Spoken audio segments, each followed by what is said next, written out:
The trippers, the grasshoppers, the hip ones, all gathered in secrecy and flying high as a kite. Forget it, man, and get with the countdown. Shake this square world and blast off for Kicksville.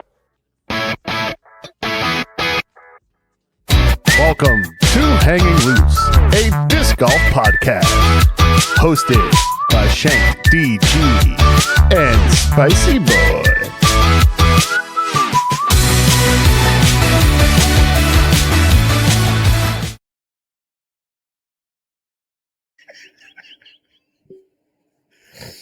Welcome to the Hanging Loose podcast. My name is Shanked DG. With me, as always, I don't think I've ever just answered that once responsibly. No. Within 52 episodes. 52 episodes means we have done a whole year's worth of shows, even though it's been much longer than a year. But we've taken some weeks off, and some of us move. 16 weeks? 16 weeks? I like my breaks. But, we're way past the 5-episode threshold that one Mr. Papa Wolf thought we would never get past. We're over 10 times that now. So, in slurp. Love you, buddy. Check out Wolfpack Discs, but also check out randiscgolf.com, our lovely sponsor. Randy, I know I gave you an ad read last week, so I'm not going to do it again until we renegotiate my contract. No. He did send me a new ad today, so you guys can stop hearing about Chapel Roan, because apparently she's got some heat on her. Welcome to Hanging Loose, the pop culture show. Did you hear what she said? It's I got like the cliff notes, something about how it's tough being a celebrity, and well, that's just her all the time. But she's under fire currently. I know way too much about this person who I can't stand. All against your will. But she's under fire currently because she said, "I've never seen anyone with kids who's happy." You know what? She just gained a fan, huh, Shane?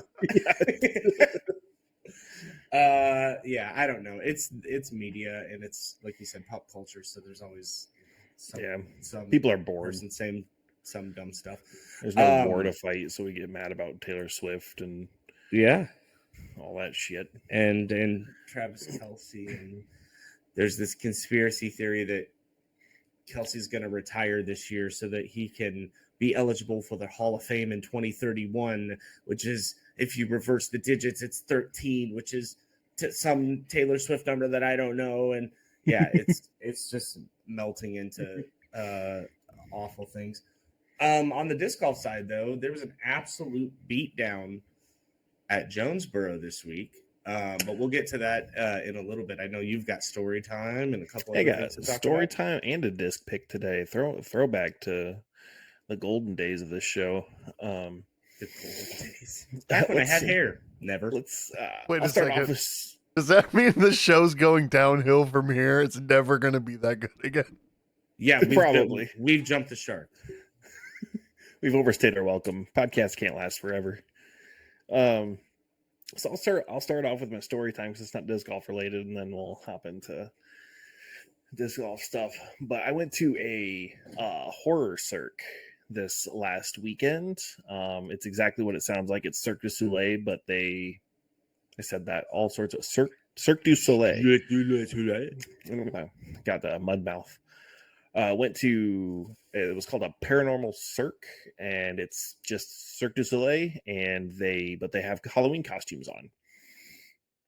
It was the scariest part about it was walking to your seat. So they had it was very haunted house vibes walking through the halls to get to the seating area. They'd have flashing lights and people standing there waiting to jump out at you, and they and you jump, and everyone's having a good time. And then I do want to give a huge shout out to the person that was dressed up as Art the Clown, because they were fully in character. It was he brought out a t-shirt cannon but filled it with popcorn and was just blasting people. It was, and not in a aimed it up and let it rain down on people this right in the face. Yeah, this middle-aged dude got a mouthful of popcorn. Like the video I watched right before we started recording this. Yes, the video he watched right before. But what really sucked about it, on top of it just not being very good,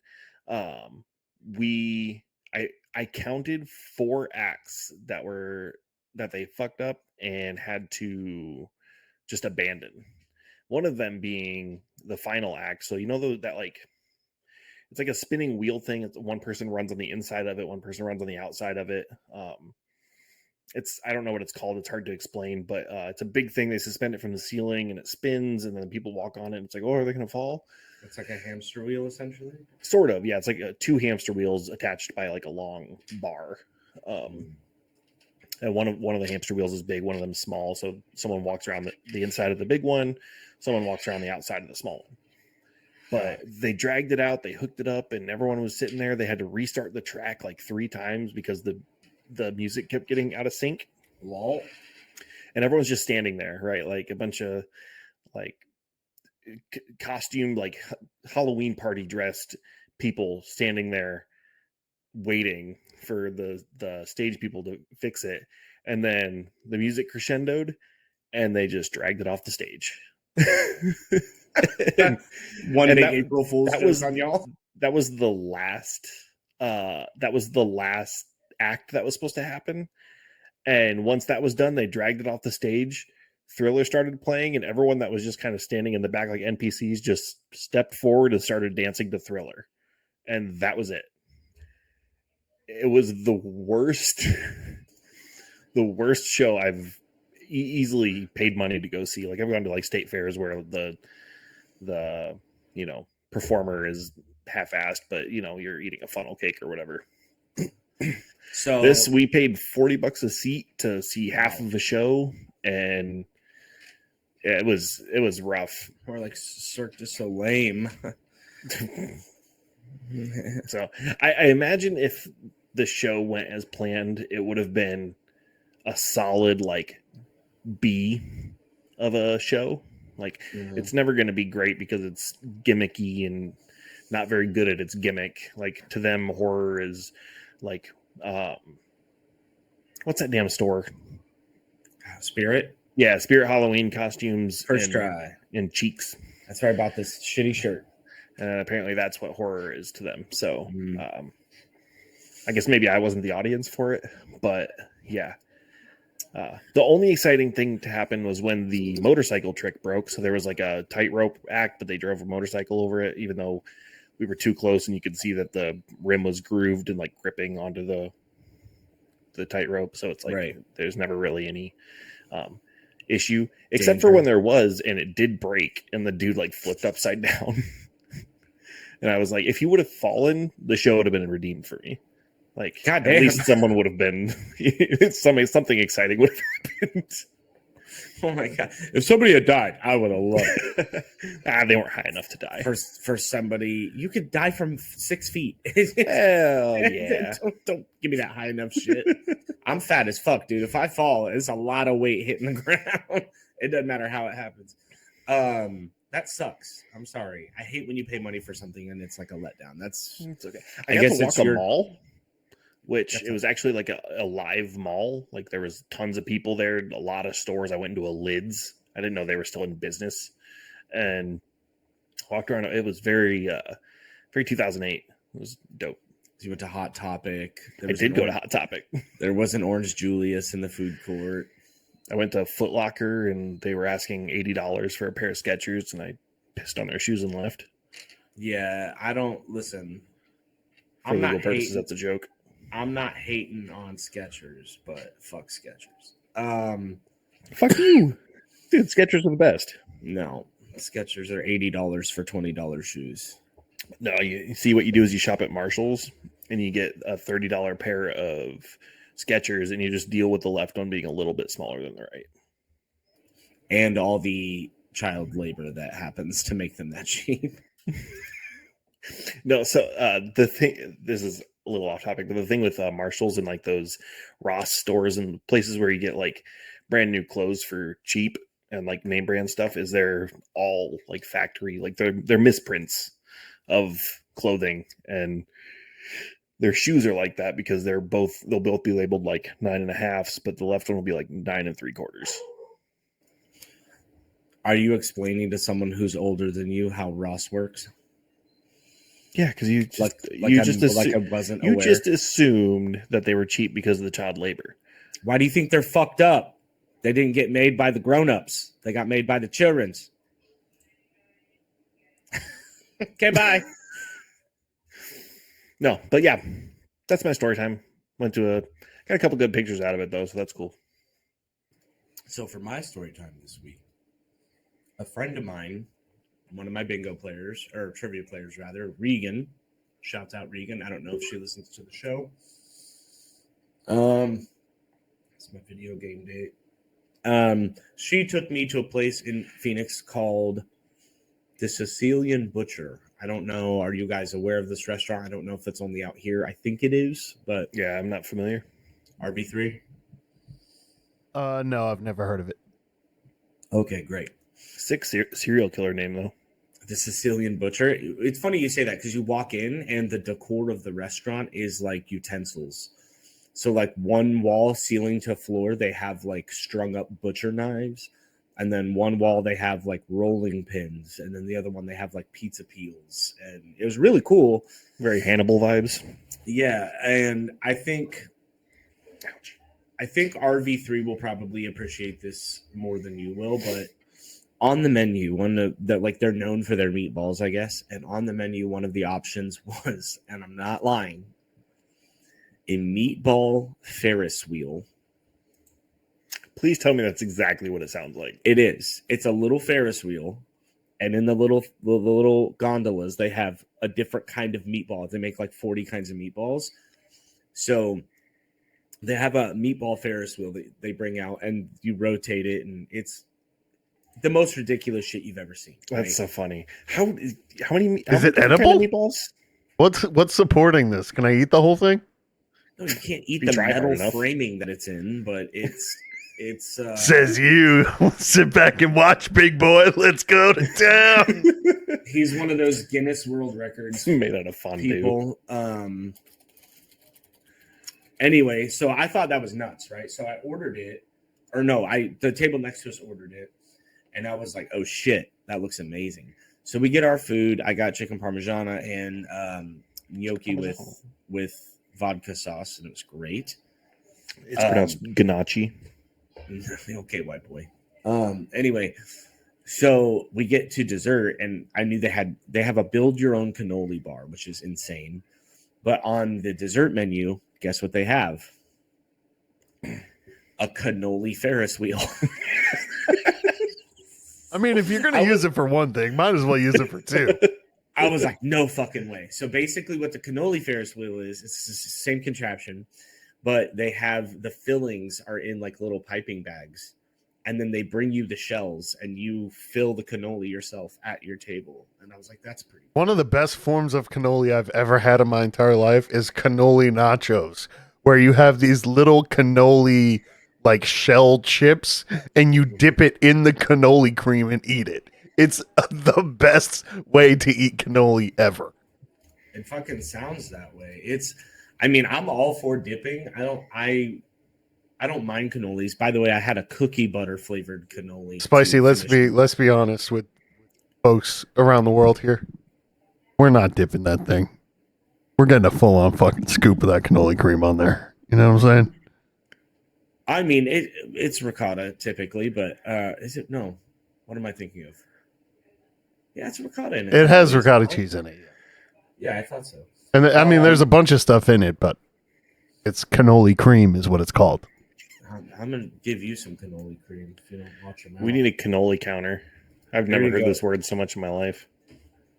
Holy cannoli. There you go, RV3. I put in Discord the meatball Ferris wheel. That is incredible. Maybe we can get in. What is with like the Godfather poster in the background with dude like rolling a meatball? That's the original creator of the restaurant. So he's the Sicilian Butcher. So this is where we went. Has he got a cigarette in his mouth? Yeah, dude, he's Italian as fuck, bro. Hell yeah. Excuse me, he's Sicilian. You can't mix those up if you know those two types of people. After that, we went to another comedy show, And I got there on time for this one.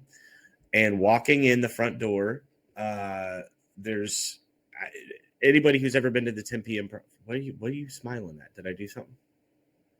I'm just listening to you. I'm gonna fucking French kiss being you. an active listener. First time for everything. Anyway, so when you go to the Tempe Improv, they have one door into the place. Well, hello there, Sicilian Butcher photo. There's one door into the place. There's one door out of the place. Everyone has to funnel in through these two doors and out. So we get in line. There's a check-in line where you show them your tickets, and then they'll show you into your seats. So we're in line, and we're getting ready. We're like 2 people from the doors, and there's nobody behind us. So we're literally the end of the line. So this guy walks up, and he starts to just walk in. And security's like, no, you got to check in. And the guy goes, I have a table reservation.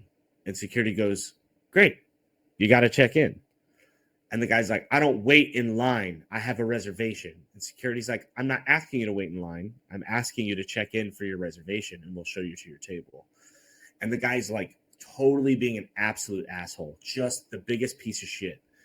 And I'm like, God, I hate people like this guy. And I'm audibly laughing out loud at him being a child.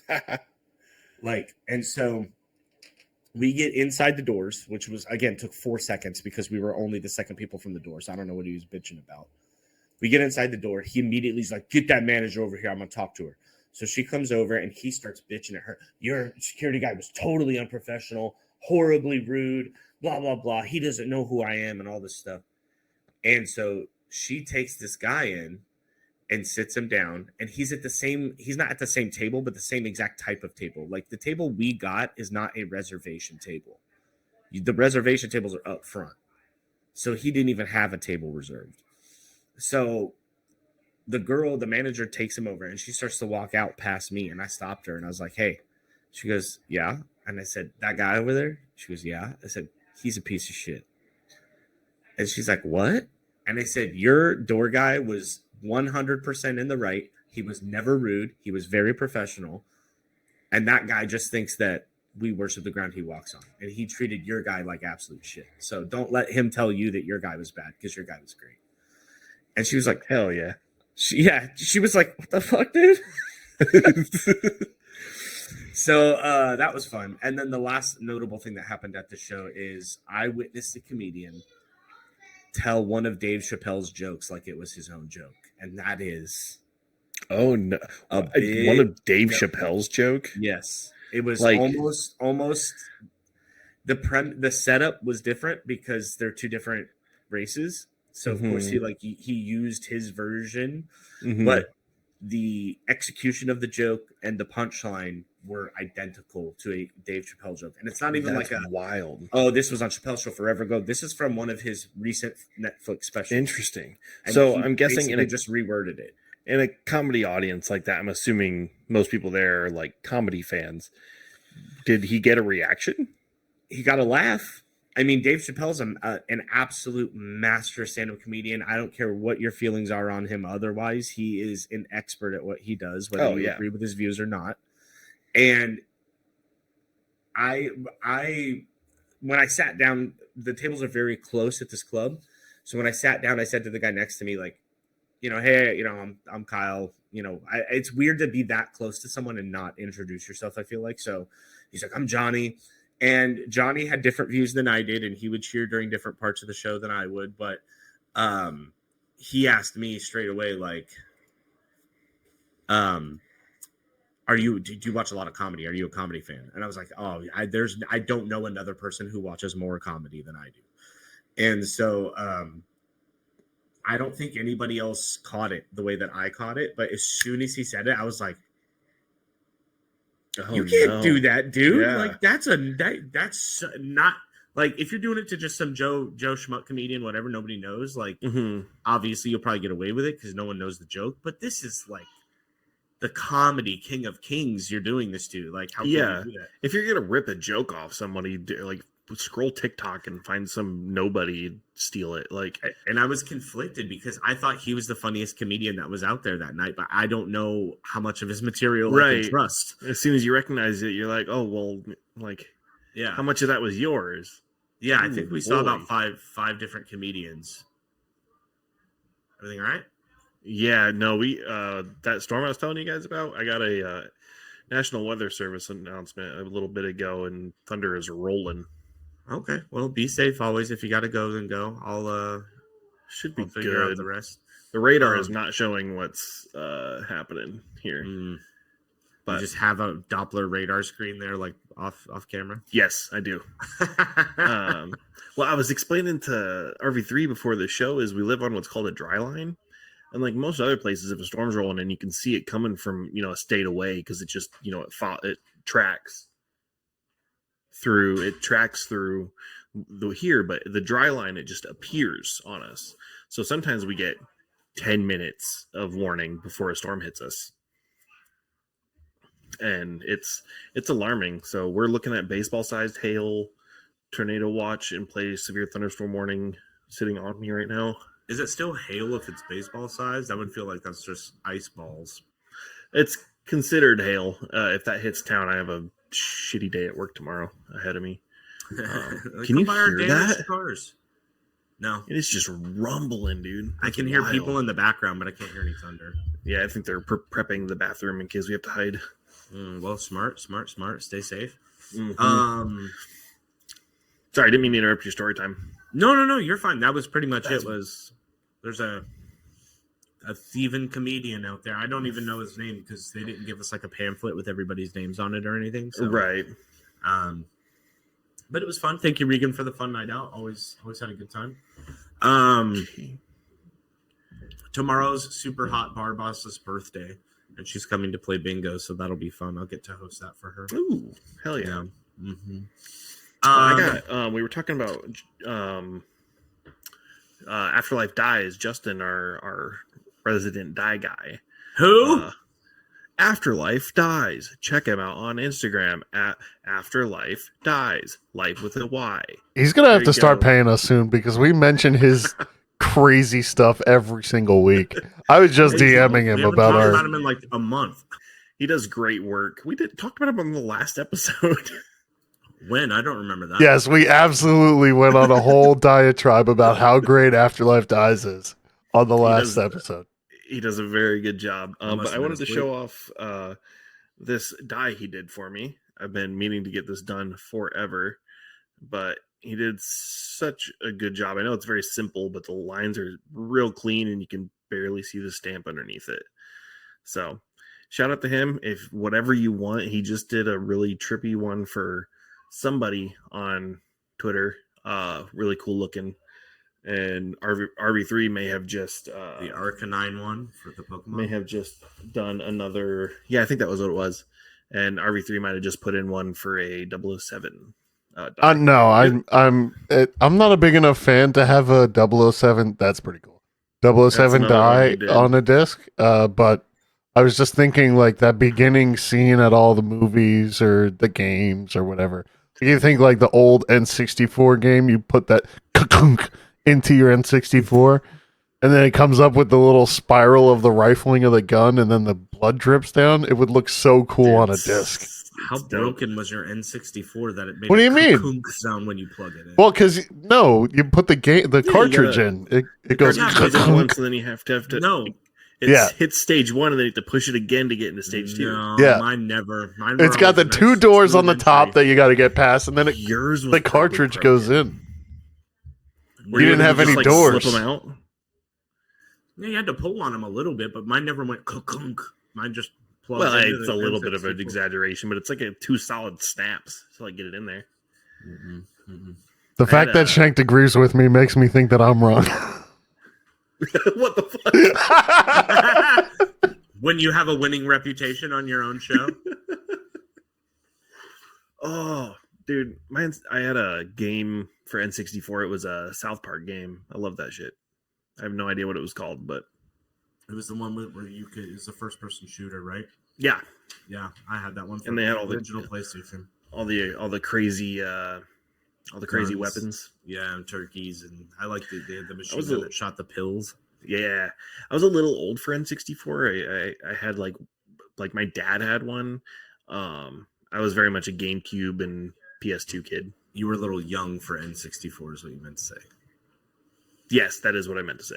I was like, that fucking doesn't make any sense, dude. You're younger than me, and I loved my N64. No, and I had one. I'm your dad. I'm your dad. No, I loved it. I played a lot of Mario more than anything on there. Yeah, and that I was a big Mario Party fan. Fucking Donkey Kong game that was impossible to beat. I got news for you, friend. Every Donkey Kong game's impossible to beat 100%.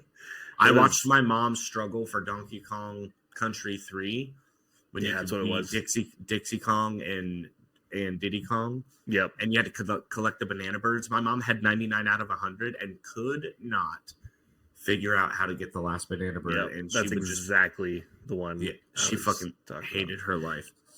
You should give me your number. I'll chat her up. There you go. You can be my dad and we'll be twins. You be my dad, I'll be your dad. Yeah. Dad. Do you think that exists out there? Welcome to Daddy's. I wouldn't be surprised nowadays.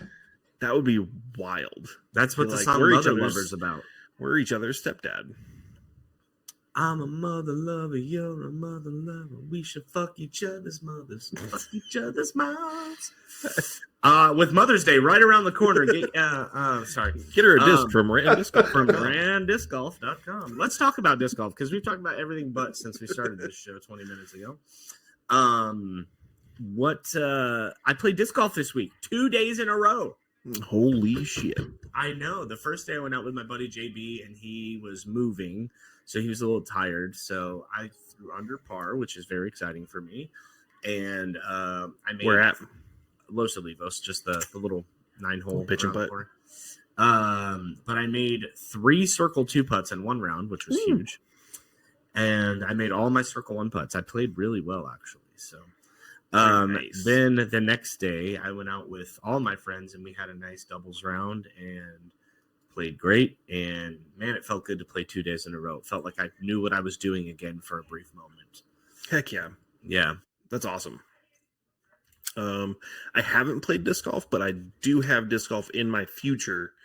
I'm hitting up the farm at Quail Valley with Hans from The Clip this weekend. That's the widest sentence I've ever heard in my life. I'm hitting up the farm at Quail Valley with Hans to play some frisbee golf. Oh my god. But that should be fun. And then in the near future, good chance I'm going to KC Wide Open. Yeah. Which will be pretty fun as well. I'm going to meet up with Hans there. I don't know if I can say this yet, but I'm going to say it anyways and cut it afterwards if I can't. DeClip got sole sponsorship of the warm-up area at KC Wide Open. So they will have a tent there and be vending and have signage all over the warm-up area of the KC Wide Open. And I think that's a pretty damn big deal for DeClip. Yeah, especially considering they're going to be able to show their warm-up tool to every pro that comes to KC Wide Open. And it's such a cool thing. So, yeah, kudos. Which actually brings me to, I wanted to pitch a segment to you guys for next week. Do it live on the show. Cool. Might be a one. RV3, back me up here. Is this something that happens? That happens occasionally. You can pitch it. Well, we'll hear you out. Continue. He'll hear you. I'm going to grab a bottle of water. Hey everybody, this is Randy from randdiscgolf.com. When I'm not providing you with all the greatest discs from around the world, sometimes I deliver art. And when I'm on the road, I like to listen to the masterpiece that is called Hangin' Loose podcast. So if you want to hear about Spicy's latest girl problems, or Shank's favorite new milkshake flavor, check out Hangin' Loose, where once in a while they talk about disc golf, but don't get too used to it. So again, Randy from randdiscgolf.com. Continue. Gonna let them breathe with that a little bit. The disrespect I put up with on this show. What's even better is he's muted, so you can't hear him laughing. And he flipped you off, but you missed that too. Anyway, continue. Anyways, I saw a comment the other day. I don't remember which social media it was, but it was on DClip that said it was the stupidest disc golf invention he had ever seen in the sport. which got me thinking. We should come up with dumber inventions for next week. Visit shankedDG.com. Is that still active? The disrespect I deal with on the show. But I think it'd be pretty funny to come back next week, do a little bit of homework, and see if we can't come up with something even dumber to prove that guy wrong. So do you mean like our I'll own have to get into inventions the or disc find something lab. that exists? Oh, hey, Get it- hey, that's real good. RV3, cut yourself. Okay, got it. Marked it. Ow! But I thought it'd be fun. So imagine something like, say, a putter cooler that you put in your putter pocket that makes your putters cold. Exactly, it's dumb. So we're imagining something. We're not. Yeah, I don't know that anything could be dumber than we could even disc draft charger. them. Each of us come with like 5 dumb disc golf ideas, inventions, and then pick the best 5. I think you overestimate the amount of free time I have. I definitely have. come up with 15. I have some free time, but I don't know about coming up with 5. Let's just each come up with one, and we'll see how that goes. Yeah, then we can take votes and give the winner a prize. Vote for mine.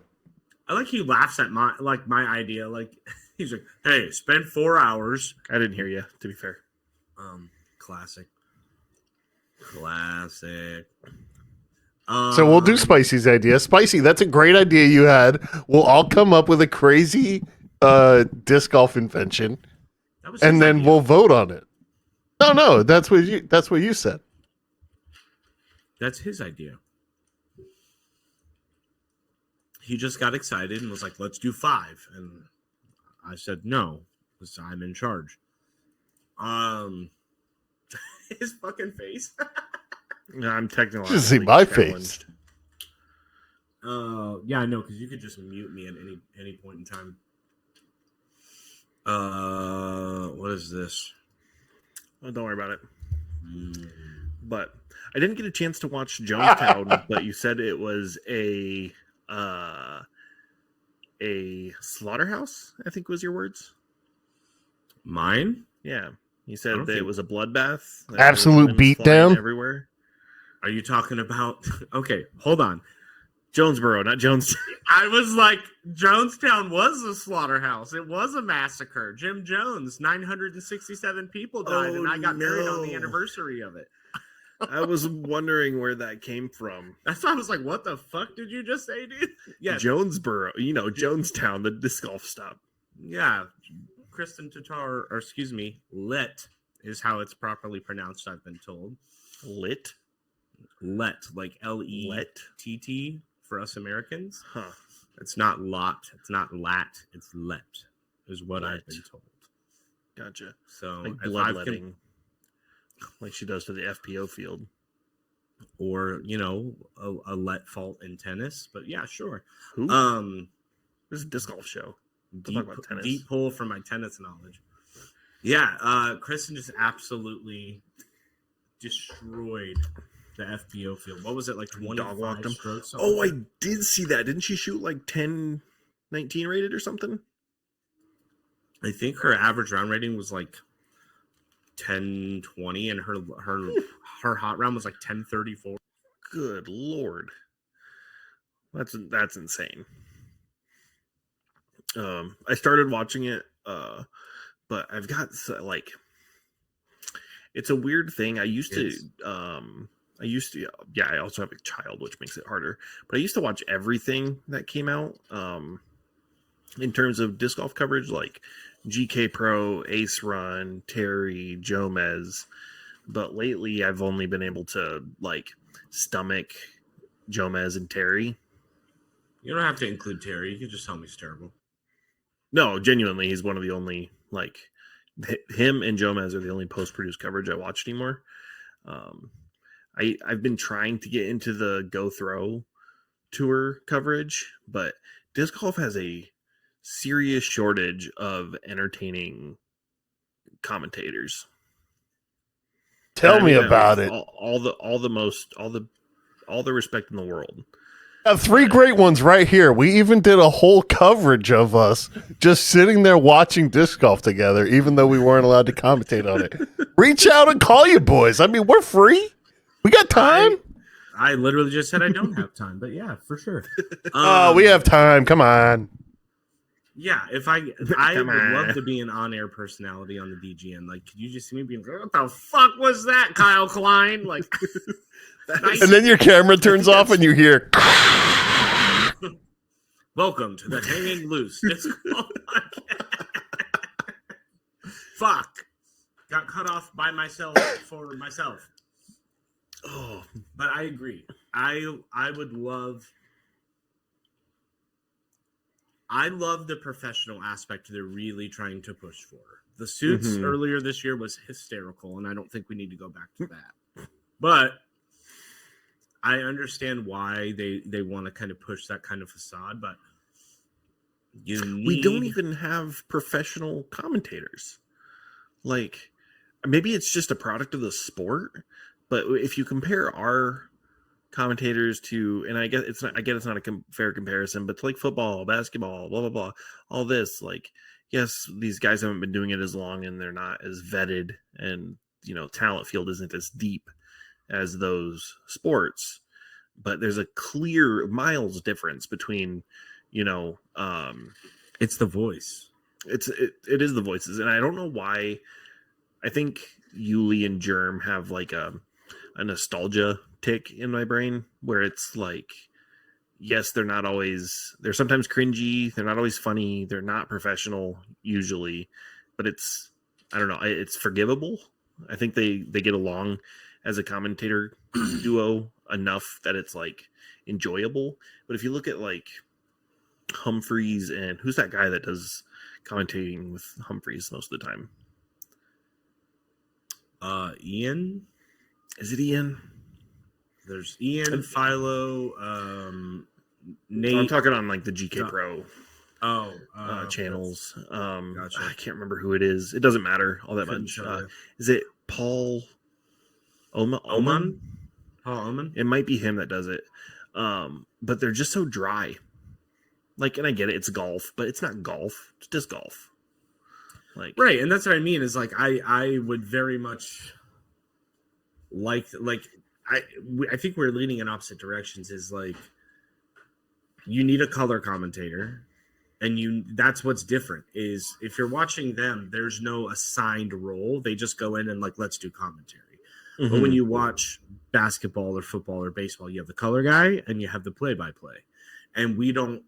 That's kind of why I like when Philo and Ian do commentary on Disc Golf Network, or Philo and I don't know if Philo and Terry have ever done it together, but because Terry's more of a color guy, he's the one cracking the dad jokes, left side corner pocket, that kind of thing.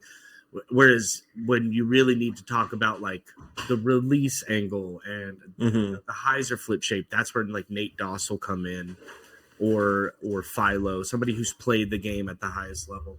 But Sexton does a good job there too. Sexton's really good. Sexton's my favorite, to be honest. He's short. He's matter of fact. He can still kind of have fun with you if he wants to, but I think Sexton is my favorite commentator. I think there's no better commentary team than Yuli, Germ, and Nate Sexton. Like, they just have that. Like, they play off perfect. Each other well. They play off each other well. Nate does, like we just said, Nate does a great job of doing the like matter of fact part, and also playing off of Yuli and Germ. Yuli's there having a great time watching disc golf with two of his best friends, and Germ is doing all of the almost like the hosting duties there. Those three will, in my mind, forever be goated above everybody else in disc golf commentary. But yeah, I mean, it's gonna be a hard level to beat. The only complaint I would have is Germ's inability to not name the species of every tree he sees. Yeah, That's where I was going to come in and say, like, I get why you feel that way, RV3, but I think Shanked splits our feelings on it. I love Germ and Yuli and Sexton. I got into disc golf listening to Germ and Nate, not Germ and Yuli. It's a very acceptable substitution, but I think, like you said, Shanked, it's there's almost as equal a focus on being funny as there is explaining what's happening. They're very silly. And it should be like 70-30. Yeah. And I think a lot of that, at least in terms of legacy with like football, baseball, stuff like that, is because a lot of people did listen to the sport, right? Like you'd put it on the radio, stuff like that. Like you would need the play-by-play because you couldn't see what was happening. I think what's different about post-produced coverage in disc golf and in modern sports is that you don't really need the play-by-play other than to explain the logistics of it, but you don't need to be, he threw a hyzer flip, it hit a tree mid. You don't need that like step-by-step exactly what's happening because you can watch it, which I think is what made Jomez stand out, was that it was, to RV3's point, it's two dudes hanging out watching disc golf, like, right, and you it's sitting on your couch in the living room, you feel like you're a part of it. So, and just to complete my thought there, and I'll let you guys get back to it, is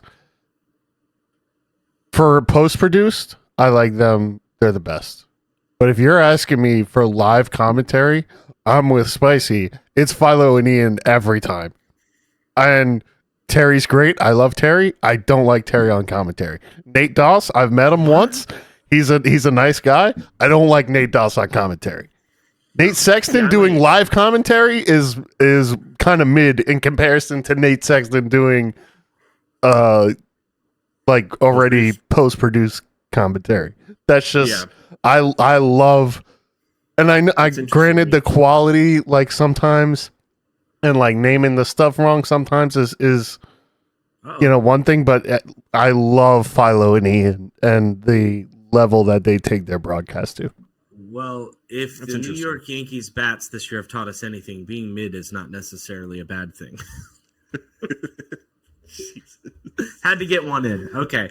It's interesting you say that, because I don't know if any commentator for like DGN broadcast stands out to me. I mean, Philo, I guess he does, because he says some of the wackiest things in the heat of the moment. Like he just says, what's that? Tony Hawk 50-50 grind off the log there, Ian. Like, what the fuck are you talking about? Was it bread on toast? Was that the one that? Yeah. And I like Terry's commentary as well, interactively. Like he always thinks of poignant questions to ask at the right time. Mm-hmm. He always throws it down to the on-field reporter at the right time. But I think probably my favorite commentator, like I said, is just Nate Sexton. I think he brings a very nice balance of the silly versus the, like he'll mention it if something really silly happens on camera, but otherwise he's pretty straightforward. He gives you a lot of knowledge. He puts it in easy to understand terms. And I think, he's silly in a suit. Like, I think that's what it is he's a funny guy, but he sounds professional. Yeah. He's just well-spoken. He's articulate. Yeah. And I think the thing that I run into with play-by-play with disc golf is if you listen to play-by-play for like a baseball game, the announcers have that like down the line, they have that cadence, that voice that those type of people have because they go to school for it and they work on it. And like you said, these guys are like, I like disc golf. I could probably talk about it for a few hours. That's kind of the vibe I get is like, let's put Philo. I love Ian, but this is the most annoying intro ever. Let's watch some disc golf. Yeah. What? I don't watch enough like traditional golf to know how our counterparts commentate it, but is it the same? Because I think with football, baseball, basketball, that kind of stuff, you have your play-by-play because there's so much to talk about, right? But in disc golf, you have one active player, one active ball, if you will, and then where it lands or hits. Like you don't have number 23 coming up, and you don't have many players on the field. It's not fast paced. Yeah, right. So I That's why imagine people golf find suffers from baseball the same boring. stuff. That's why people find baseball boring. Is they're like, okay, we're waiting. Okay, there's one play. Cool. Now we're going to go wait 4 more minutes. Now there's another. You know what I mean? People hate baseball for that same reason, but it attracts some people and it doesn't attract others. Yeah. I think RV3 would agree with me that I like baseball because in here, I'm playing out 9 million possible things that are about to happen at the same time. And I have to know within a fraction of a second which one of those it is, where I'm going to react, what the reaction is going to be, what, how late is it in the game, how many outs. Like, I love that split second decision making. That's what I love. And I think disc golf has a lot of that as well. There's also in baseball and in disc golf the suspense of it. Like, yeah. I had a shot today. I went out and played. We put in red tee pads at the park I'm building up the street. So I went out and played first round today, 18 on the short tee pads, and I buzzed the chains on like 2 different baskets. And it's that moment right before you think it's going to hit the chains. And your heart kind of flutters and your brain's like, oh, did it go in? Is it going to do it? Is it going to? Yeah. And it's the same thing in baseball, especially when Aaron Judge is standing in the batter's box. Unless it's the postseason, then you know how it's going to end. But I agree with you. There's that anticipation in baseball. There's that anticipation with the pitch. Once the ball makes contact, if there's a runner headed toward a base that he needs to break up a play at, there, when the throw is made, there's that anticipation all the time. With disc golf, it's much more limited, but I think that makes it much more exciting because you only get to have that anticipation like once or twice a hole, on a really great drive or a long upshot or a long putt. You really don't get that every single time. But again, I think a lot of that feeling could be enhanced by the commentator talent. Because, I think Ian has really one emotional level. I don't think he goes up or down. At the beginning, let's watch some disc golf. And at the end, he's like, that was some disc golf. And you're like, okay, but like all those girls took 11s on hole 18. Like, why can't you be a little more like downtrodden? You know what I mean? Like, there's that emotional investment is really what's gonna suck people. I know what disc golf needs. Ooh, disc golf wrestling promos. Oh my God, you're so close, Michael Cole. Disc golf needs Michael Cole. Can you just hear JR on hole 18 at Sprinkle Valley? My God, stop the damn match. She's taking an 11. The world champion, an 11. I could totally hear it. Imagine if he was there for the holy shot. Oh, God. He's so good. Yeah, I don't know. Disc golf is disc golf. It's all, there's going to be people on every side of every argument in anything in life, but it's just, I don't know. I agree with you that, like, I'm one of those weird people who, when I buy a book, which is almost never, but let's say I'm reading a book. If it's fiction, I will go to the last chapter and I'll read the whole last chapter of the book first. That is psychotic.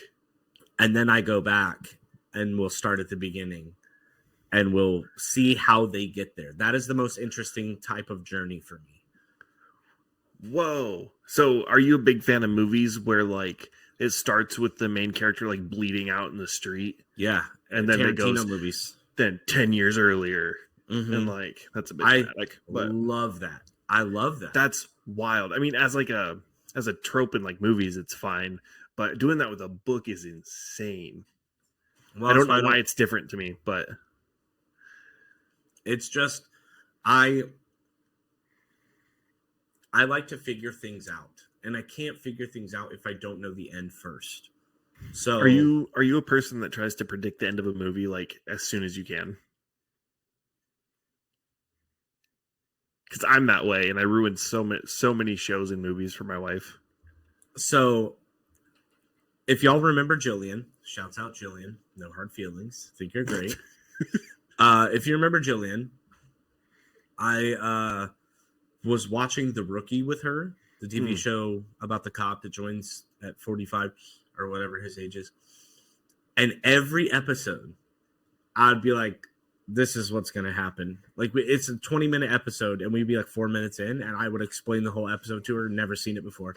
She's like, how the fuck do you do that? And I was like, I've seen so many shows. I've seen so Enough. many movies that I could, it's just there. And in a show like that, I mean, procedural cable shows. I don't know if The Rookie was on cable, but it's got that vibe. They all lean so hard on like tropes and like standard like 3-step acts and stuff like that. So it's very easy to. I'm right there with you. I do that all the time with. And it's rare that I'm wrong with movies, especially. Mm-hmm. Like, I rewatching Game of Thrones, which is one of the few things where I obviously couldn't go watch the end before the beginning started. So like that was fun for me. But the reason that I love it so much is because I know the whole story. And then I can go back in the beginning seasons and watch for little things like the flashback with Daenerys where she's in the throne room when she's trying to find her dragons. Whoa, spoilers. Oh, shut the fuck up.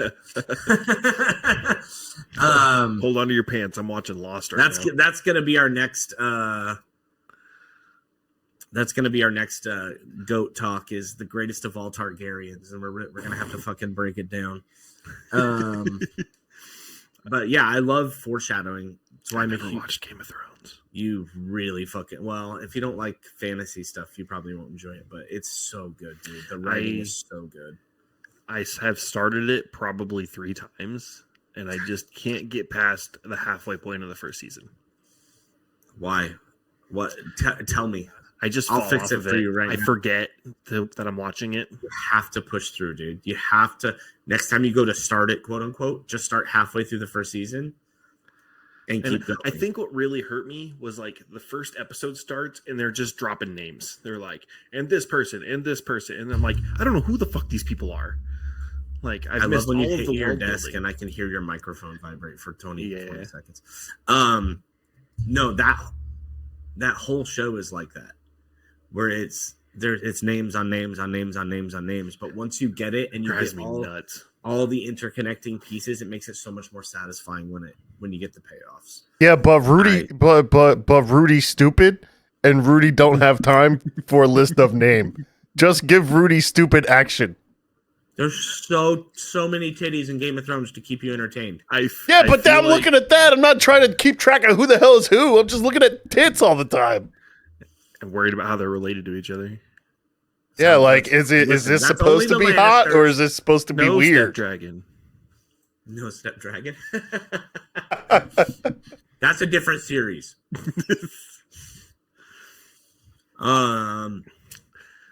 And everybody loves incest now. Haven't you been watching White Lotus? No. Yeah, me neither. But I hear about it. Yeah, me neither. Arnold Schwarzenegger's son got jacked off by his brother on the show in the middle of a threesome. So, spoilers. Yeah. I'll make sure to put that. Oh man, I don't know how I missed that on the TV. Oh, how did I miss? I love TV, and you love TV too. We were going to start Severance finally again. We finished the first season, and we were going to start season 2, and instead started Lost again. What? So, bro, I love that show so much. JJ, love it through 4 seasons and don't love the rest, because after season 4, it's all good. It's horrible. It's all good. You know what? People say that about Game of Thrones to me. They're like, "Oh, season 6 was good, but 7 and 8 were terrible." I'm like, "You're just dumb." So I feel you. Yeah. You ever see Fringe? No. Where do we stand on How I Met Your Mother? Because that's my go-to. I hate those kind of shows. It's one of those shows I've probably seen the whole thing, but just out of order. Or I've seen probably 75% of it, but just it's a cable show, so I never see it. I've watched the complete series probably 10 times. That blows my mind. That's why you do not seem like a How I Met Your Mother guy. The clips I see of Neil Patrick Harris on that show make me want to never ever watch it. Shows like that, and He's like the best character on the show. No, every clip I'm like, kill. Well, I would not say that, but fucking, I dude, every kill like, the TV. You're not funny. You're not smooth. No woman would ever fall for that, and they play it off like the dude's just drowning in pussy, and I'm like, no. That's the I make joke, better though. jokes than him. That's the funny part. It's not funny. It's annoying. I saw a clip literally yesterday where he sees this girl in a bar and he's like, "Oh my god, somebody call 911, call an ambulance!" And the paramedics come, which costs like $8,000, and then he's like, "You've taken quite a fall from heaven." I was like, "Oh my god, I'm gonna fucking throw up!" Like, so funny. It seems like exactly the type of show that you like, eat like 8 shrooms and sit down and just watch it all. Actually, it's probably like 20 seasons long, so you probably can't watch it all. Shrooms. But I watched all of you guys know the show The Ranch? Yeah. Ram Ranch, your favorite show? Ram Ranch. No, just The Ranch. That's how I watched that show. Never seen Ram Ranch? No. The Ashton Kutcher show on Netflix? Yeah, that one. That's how I watched that show. We ate some mushrooms and sat and watched all of The Ranch. I would highly recommend. Should I do that with Game of Thrones and Ram Ranch? You might enjoy Game of Thrones more on mushrooms because it lets your mind just absorb things. I might pretend I know who these names are and be fine with it. Give me a pop quiz question. Targaryen. How many? Are we gonna do this again? We did this already on the podcast. I know, but I want a random one. Sometimes it's good to keep me sharp, keep me on my toes. I don't know enough about it to give you. Jamie, pull it up. Jamie, pull it up. Working on it. Oh my god, did I tell you guys the story about the guy at the bar who tried to quiz me and was wrong? No. Okay, I'll tell you that while he's looking up a question. Right, so I gave the same offer while I was hosting trivia. I was like, I'm a Game of Thrones TV show savant. There's not a question you could ask me that I won't know the answer to. And of course, now that I said that on this show, RV3 is probably going to pull one up that I don't know the answer to. But in the year, this guy goes, I got one that you won't know the answer to. I was like, okay, what is it? And he goes, what's the name of the crossbow, the giant crossbow that's built to protect King's Landing from the dragons? I'm like, oh, those are the scorpions. He goes, nope. And I was like, yep. And he's like, nope, it's called Dragon's Bane. I said, well, Dragon's Bane was the original one that they built to protect King's Landing in the books, but it's not in the show. And I asked specifically for show questions. And he was like, no, mine's right, better. right in fucking front of his friends too, dude. Oh my god, it was so fucking funny. Oh hell yeah! What do you got, RD3? Give me one. Hit me. All the ones I'm finding on BuzzFeed are the image ones. I keep clicking through them. Well, that's why you don't use BuzzFeed for anything ever. It's okay. Here we go. What Sex in the City character are you? Miranda every time. What was different about the Iron theme scene in the opening credits of the episode? The Iron theme scene? Yeah. I feel like we're missing context, and I don't even know what the show is. Yeah, I don't know what the finale episode, the end of the show. So what was the different? Intro sequence. What was different in the finale? In the finale? Yep. The Iron scene theme. I still don't understand the question. I'm guessing it's like the intro sequence when they run through all right. the pictures. Yeah, and I know stuff. when they go through the map. I understand that. Yeah, something was different. Thank you, Caleb. I understand what he's asking me, but I don't. I'm feeling dead air. I don't know what the Iron scene theme means. That doesn't even make sense to me. That's not. Oh, I'm sorry. Iron Throne scene. What was? You see? I it's was not me. No, it was not you. In the I finale? saw theme instead of throne. My bad. Well, seeing as I usually skip the credits because I'm watching on a streaming service, I may not know this one, but I would assume that there in the finale episode, it was probably either melted or That was the first answer. That was. Are there several or? Well, there were several acceptable answers. Yes. Okay, yeah, it's either melted or on fire or smoking, or there are wolf banners around it because Bran becomes king. But I don't know what the official answer would be. That was the first answer. Was it was melted. Second answer is, the house signal is gone. Sigil. Yeah, sigil. That's it. For the Lannisters and Targaryen. Is Targaryen above dragon is present. Yeah. Mm-hmm. That's interesting that they still well, I guess that would have been spoilers if they put it before the episode where Bran becomes king, which is literally the last episode. So yeah, Targaryen makes more sense. But I got the first one right, so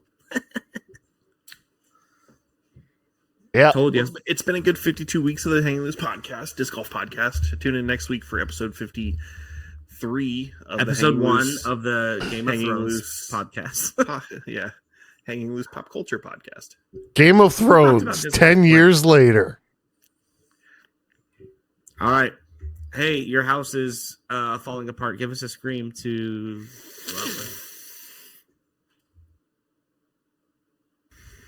we needed the goat there. Well, he said sound effects weren't working, so bye guys. Right. Hold on.